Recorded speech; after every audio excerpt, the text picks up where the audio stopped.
అది ఒక ఆదివారం ఉదయం. జూలై 1, 2018. ఢిల్లీలోని బురారి అనే ఓ ఏరియాలో ఒక మామూలు ఇల్లు. పాలు కొనడానికి వచ్చిన నైబర్ ఆ ఇంటి తలుపులు తెరిచి ఉన్నాయి కదా అని లోపలికెళ్ళాడు. కానీ అక్కడ ఆయన చూసిన సీన్ ఇండియా హిస్టరీలోనే ఒక మోస్ట్ టెరిఫయింగ్ మిస్టరీగా మారిపోయింది. హాల్‌లో ఐరన్ గ్రిల్‌కి 11 మంది కుటుంబ సభ్యులు ఒకేసారి ఉరివేసుకొని వేలాడుతున్నారు. కళ్ళకు గంతలు, చేతులకు కట్లు, నోట్లో ప్లాస్టర్స్. చిన్న పిల్లల నుండి ముసలివాళ్ళ వరకు అందరూ ఉన్నారు. ఆ సీన్ చూస్తే అదొక హర్రర్ సినిమా సెట్టింగ్‌లా అనిపిస్తుంది. కానీ అది రియల్ లైఫ్. వాళ్ళని చంపారా? లేక అందరూ కలిసి సూసైడ్ చేసుకున్నారా? పోలీసులు అక్కడికి వచ్చాక ఆ బాడీ అరేంజ్‌మెంట్ చూసి షాక్ అయ్యారు. ఈ ఫ్యామిలీ పేరు చుండావత్ ఫ్యామిలీ. లేదా అందరూ పిలిచినట్టు భటియా ఫ్యామిలీ అని పిలవచ్చు. వీళ్ళు రాజస్థాన్ నుండి ఢిల్లీకి వచ్చి సెటిల్ అయ్యారు.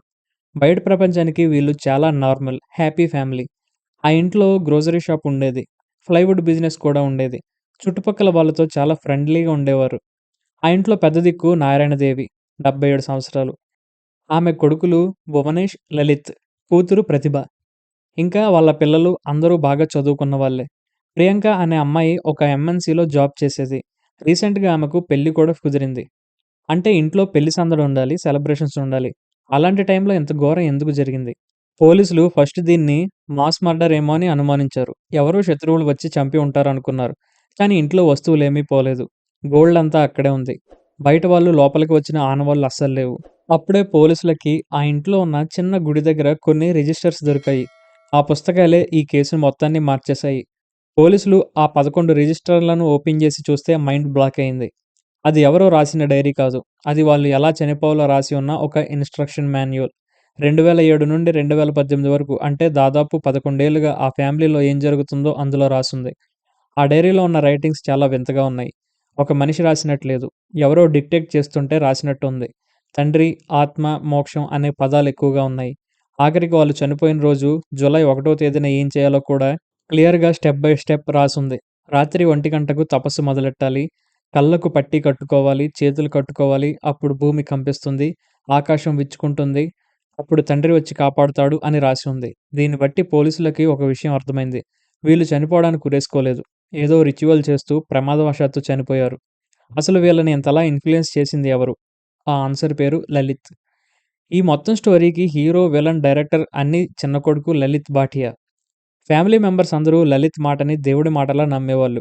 దీనికి ఒక ఫ్లాష్ బ్యాక్ ఉంది. కొన్ని సంవత్సరాల క్రితం లలిత్‌కి ఒక యాక్సిడెంట్ అయింది. తర్వాత తన గొంతు పోయింది. చాలా ఏళ్ళు మాట్లాడలేకపోయాడు. కానీ సడెన్‌గా ఒకరోజు వాళ్ళ నాన్న భోపాల్ సింగ్ చనిపోయాక లలిత్ మళ్ళీ మాట్లాడడం మొదలెట్టాడు. తన గొంతు తిరిగొచ్చింది. అది మెడికల్ మిరాకిల్ అనుకున్నారు.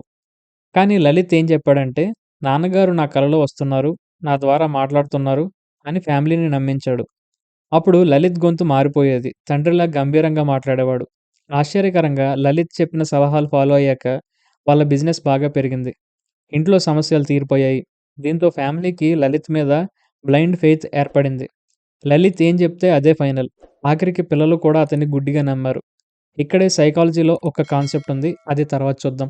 ఈ డైరీలో వట సావిత్రి పూజ, బద్ తపస్య గురించి రాసుంది. అంటే మర్రి చెట్టులాగా వేలాడడం. వాళ్ళ నమ్మకం ఏంటంటే ఇలా అందరూ వేలాడితే వాళ్ళ తండ్రి ఆత్మ వచ్చి వాళ్ళని చివరి నిమిషంలో కాపాడుతాడు. అలా కాపాడిన తర్వాత వాళ్ళకి సూపర్ పవర్స్ వస్తాయి. ఇంకా మోక్షం లభిస్తుందని నమ్మారు. అంటే వాళ్ళ ఉద్దేశ్యం సూసైడ్ చేసుకోవడం కాదు.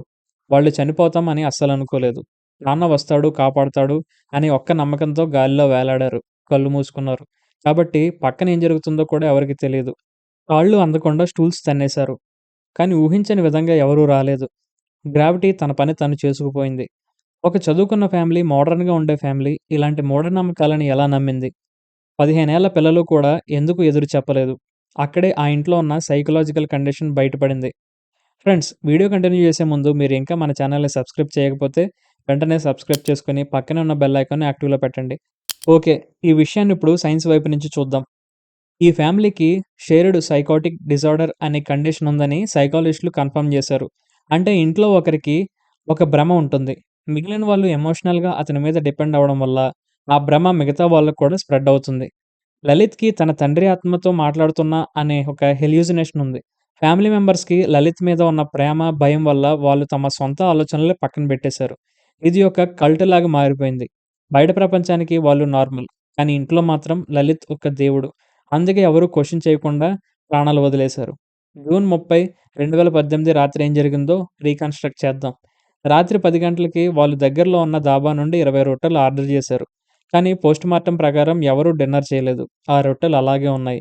రాత్రి 10:40కి లలిత్ వాళ్ళ అమ్మగారు పడుకున్నారు. లలిత్ కుక్కని మిద్దె మీద కట్టేశాడు. రాత్రి 1 అవుతుండగా రిచువల్ స్టార్ట్ అయింది. ఇంట్లో దొరికిన రంగురంగుల చున్నీలు, వైర్లు వాడారు. ఒకరి చేతులు ఒకరు కట్టుకున్నారా? లేక లలిత్ కట్టాడా అనేది క్లారిటీ లేదు. కానీ ఎక్కడా పెనుగులాట జరిగిన ఆనవాళ్లు లేవు. వాళ్ళు స్టూల్స్ మీద నిలబడ్డారు.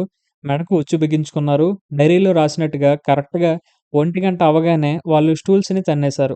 ఆ తర్వాత 5-10 నిమిషాల్లోనే అంతా అయిపోయింది. పక్కనున్న నైబర్స్‌కి చిన్న సౌండ్ కూడా ఇనిపించలేదు.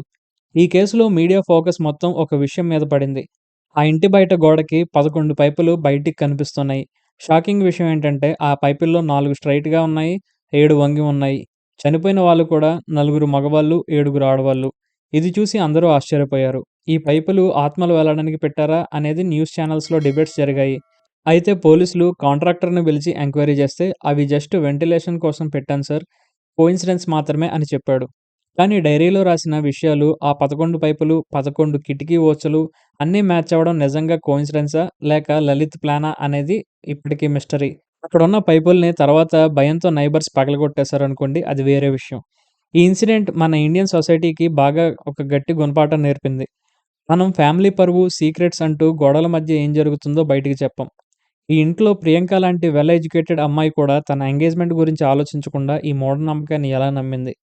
మన చుట్టూ ఉన్నవాళ్ళు డిప్రెషన్‌లో ఉన్నా, లేదా ఇలాంటి వింత మాటలు మాట్లాడుతున్నా, మనం ఏదో దేవుడి మహిమ అని వదిలేస్తాం కానీ, ఆ మెంటల్ హెల్త్ ఇష్యూని గురించి గుర్తించం.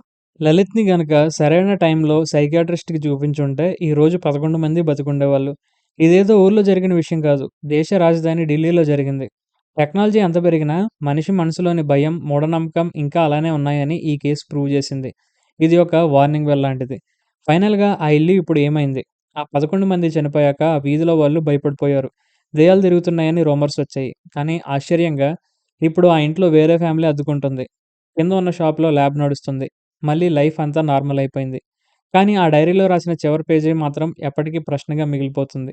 భూమి కంపిస్తుంది అని రాశారు. కానీ కంపించింది భూమి కాదు. అక్కడ ఆ శవాలను చూసిన జనాల గుండెలు. లలిత్ నిజంగానే ఏదో సూపర్ న్యాచురల్ పవర్‌ని కాంటాక్ట్ అయ్యాడా? లేక తనకున్న మానసిక సమస్యకి కుటుంబం మొత్తాన్ని బలి తీసుకున్నాడా? ఆన్సర్ ఏంటో మనకు తెలుసు. కానీ నమ్మకం అనేది ఎంత ప్రమాదకరంగా మారుతుందో బొరారి కేస్ మనకు చూపిస్తుంది. ఫ్రెండ్స్, ఈ ఇన్సిడెంట్ గురించి మీకున్న ఒపీనియన్‌ని అలాగే మీ ఆలోచనలని కింద కామెంట్ చేయండి. మరొక ఇంట్రెస్టింగ్ విషయంతో మళ్ళీ కలుద్దాం. Thank you guys. Thank you for watching. Stay tune and explain Telugu.